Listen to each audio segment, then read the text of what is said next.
तो दोस्तों शुरू करते हैं आज की इंफ्रा न्यूज। पहली खबर जो आ रही है वो है Mumbai metropolitan region development authority से, जिन्होंने अप्रूवल पा लिया है एक और नए रोड को कंस्ट्रक्ट करने के लिए जो घोड़बंदर रोड के ट्रैफिक को कम करेगा। तो दोस्तों यहाँ पर जो एमआरडी की एक मीटिंग हुई थी, वहां पर एक 15.5 किलोमीटर लंबे एलिवेटेड रोड को बनाने के लिए परमिशन दी गई है, जो गायमुख थाने से लेकर भाईंदर तक होगा। ये एलिवेटेड रोड जो है, इसके अंदर एक टनल भी वैसे आएगी ऑन द रूट, और 20,000 करोड़ का ये प्रोजेक्ट होगा। 10 किलोमीटर सेक्शन एलिवेटेड, 3.5 किलोमीटर का अंडरग्राउंड टनल, 2 टुकड़ों में इसको बनाया जाएगा। पहला जो फेज होगा वहां पर 5.5 किलोमीटर का रोड बनेगा गायमुख से लेकर फाउंटेन होटल के बीच में, और यहाँ पर बीच में कुछ घाट सेक्शंस को बाईपास करते हुए तकरीबन 3.5 किलोमीटर के रोड को अंडरग्राउंड ले जाया जाएगा एक टनल के जरिए। अगली खबर दोस्तों जो आ रही है वो है बांग्लादेश से रिलेटेड, जहां पर हमने बांग्लादेशी नेवी के साथ में एक डील साइन की है, और हमारी Indian company garden reach ship builders and engineers के साथ में यहाँ पर बांग्लादेशी नेवी को हम 800 टन ओशन गोइंग टग ये सप्लाई करेंगे। तो टग बोट जो होती है वो सप्लाई करेंगे।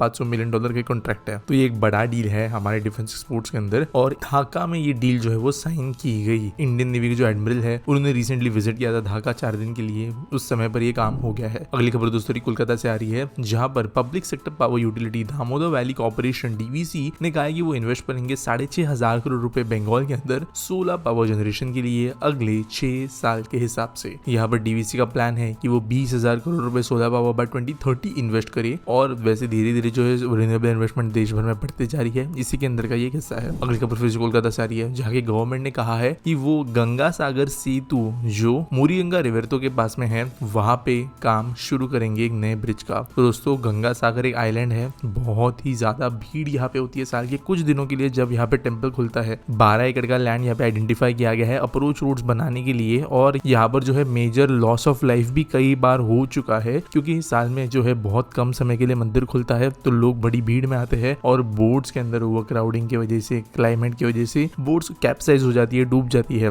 ब्रिज बनने की वजह से काफी लोगों को जो है आइलैंड एक्सेसिबल हो जाएगा, और ये जो छोटा ब्रिज होगा 1.5 किलोमीटर का ही, लेकिन ये बहुत ज्यादा लोगों को मदद कराएगा। अगली खबर दोस्तों महाराष्ट्र से, जहां पर गवर्नमेंट ने कहा कि वो 3 सेमीकंडक्टर कंपनी से बात करी है स्टेट के अंदर उनका इन्वेस्टमेंट लाने के लिए। यहाँ पे जो डिप्टी सीएम है महाराष्ट्र के, उनके द्वारा ये स्टेटमेंट दिया गया। और यहाँ पे अगर हम बात करें तो सिर्फ सेमीकंडक्टर नहीं, लेकिन medical equipment manufacturing and consumables manufacturing facility भी जो है वो लाने की बात यहाँ पे कही गई है। तो वैसे दोस्तों मल्टीपल स्टेट्स कह रहे हैं कि सेमीकंडक्टर कंपनी सभी उनमें इंटरेस्ट दिखा रही है, महाराष्ट्र भी उनमें से एक है। जमीन जो होगी इस कंपनी के लिए, जिसका नाम होरीबा है, वो नागपुर के पास में आइडेंटिफाई की गई है। अगली खबर दोस्तों जो आ रही है वो है मेक इन इंडिया इनिशिएटिव से रिलेटेड, जहाँ पर गवर्नमेंट ने कहा है कि वो जहाँ पर नितिन गडकरी के द्वारा इनॉग्रेट कर दिया गया है इंडिया का लार्जेस्ट मेडिकल इक्विपमेंट और haematology reagent manufacturing unit, Japan headquartered company के द्वारा ये किया गया है। अगली खबर दोस्तों आ रही है IHG होटल्स एंड रिसोर्ट से रिलेटेड, जिन्होंने कश्मीर के अंदर अपना इन्वेस्टमेंट जो है वो काफी बड़े लेवल पे करने का डिसीजन लिया है। वो को श्रीनगर के साथ में मिलकर इन्होंने कहा कि वो अक्टूबर 2026 में अपना इंडिया का 6th होटल खोलेंगे। और तो ऑब्वियसली एक हाई एंड होटल हो गई है, all day dining restaurant, social gatherings के लिए जगह, मीटिंग्स, कॉन्फ्रेंसेस, एग्जीबिशंस वगैरह के लिए स्पेस। तो ये कश्मीर के अंदर बढ़ रहा जो इन्वेस्टमेंट है उसको दर्शाता है। अगली खबर दोस्तों उत्तर प्रदेश की गवर्नमेंट से, जहां पर कहा गया कि जो लोकल बॉडीज है, नगर परिषद वगैरह, इनको सेल्फ रिलायंट बनाने के लिए, उनकी इनकम को बढ़ाने के लिए एक अर्बन लोकल बॉडीज का प्लान सामने रखा गया है। बेसिकली इस वजह से होगा ये कि गवर्नमेंट स्टेट लेवल पे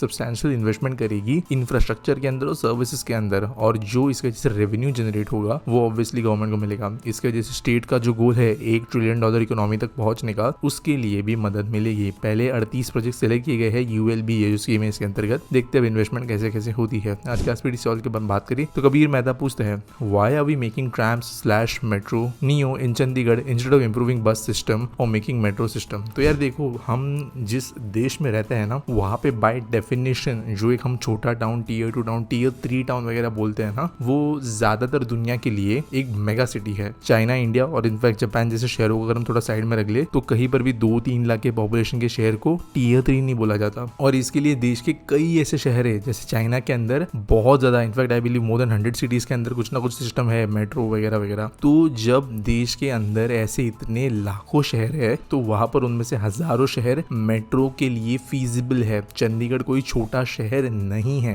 कितना भी बस बना लो, कुछ भी कर लो, रोड ट्रांसपोर्टेशन कभी भी मास रैपिड ट्रांजिट नहीं बन सकता। लोड ट्रांसपोर्टेशन जो है वो लास्ट माइल कनेक्टिविटी और इंडिविजुअली कुछ नीड है वो कनेक्टिविटी के लिए ही जरूरी है। बसेस जो है वो एक मेट्रो के लिए जितनी डिमांड आएगी वो कभी भी कैटर नहीं कर सकती। आप 1000 बस भी चला लो, एक मेट्रो लाइन जितना जो लोड होता है दिन भर में वो नहीं हैंडल कर सकती। और जैसे जैसे शहर बढ़ता है, चंडीगढ़ की अगर हम बात करें तो चंडीगढ़ मेट्रो का जो डिजाइन अप्रूव हुआ है वो सिर्फ चंडीगढ़ नहीं, चंडीगढ़, मोहाली, पंचकुला सब मिलकर जो है प्लान है। तो यहाँ पर आगे जाकर इन शहरों के बीच के अंदर ट्रैफिक अगर हम देखें, अभी दिल्ली के अंदर जो हालत है कुछ कुछ जगहों पे, कुछ कुछ सैटेलाइट सिटी से कनेक्शन में, वो ना हो इसके लिए जरूरी है कि मेट्रो हम पहले ही बना दे। हम कहीं ना कहीं पर बहुत ज्यादा भी नेगेटिव कमेंट्स दे रहे हैं कि छोटे छोटे शहर के अंदर, स्पेशली बिहार में भी 3 शहरों में अप्रूव वगैरह हुई थी, कुछ कुछ छोटे शहर साउथ में अप्रूव करवा रहे हैं मेट्रो। तुम बोल रहे छोटे शहरों में जरूरत क्या है, लेकिन ये सिंपल चीज जो है चाइना का हम अगर इतना कंपैरिजन करते हैं तो वहाँ पे ये भी देखना जरूरी है कि इन लेवल के शहरों में भी चलती है और वहाँ पे सक्सेसफुली चलती है। और उन शहरों की इकोनॉमिक ग्रोथ के लिए उनका बहुत ज्यादा बड़ा इंपॉर्टेंट फैक्टर है कनेक्टिविटी, फास्ट कनेक्टिविटी। ये इकोनॉमिक ग्रोथ बड़ी तेजी से लाती है। और चंडीगढ़ के अंदर देखा जाए तो पब्लिक ट्रांसपोर्टेशन अच्छा नहीं है, one of the highest car ownership वाली सिटी है। तो ये इनकम तो अच्छी है दर्शाता है, लेकिन कनेक्टिविटी अच्छी है इसके जैसे ये नहीं दर्शाया जाता। तो इसके लिए चंडीगढ़ जैसे शहरों के अंदर मेट्रो कनेक्टिविटी देना जरूरी है। उम्मीद करता हूं आपको सवाल का जवाब मिल गया होगा। आपके पास कोई सवाल है आप कमेंट सेक्शन में मुझे पूछ सकते हो। अगर आपके पास कोई न्यूज सबमिट करने के लिए है तो आपको डिस्क्रिप्शन में एक लिंक मिल जाएगी न्यूज सबमिट करने के लिए। बाकी मैं हूँ आकाश भाव सर, आप देख रहे हो इंफ्रा न्यूज और मिलेंगे अगली वीडियो में।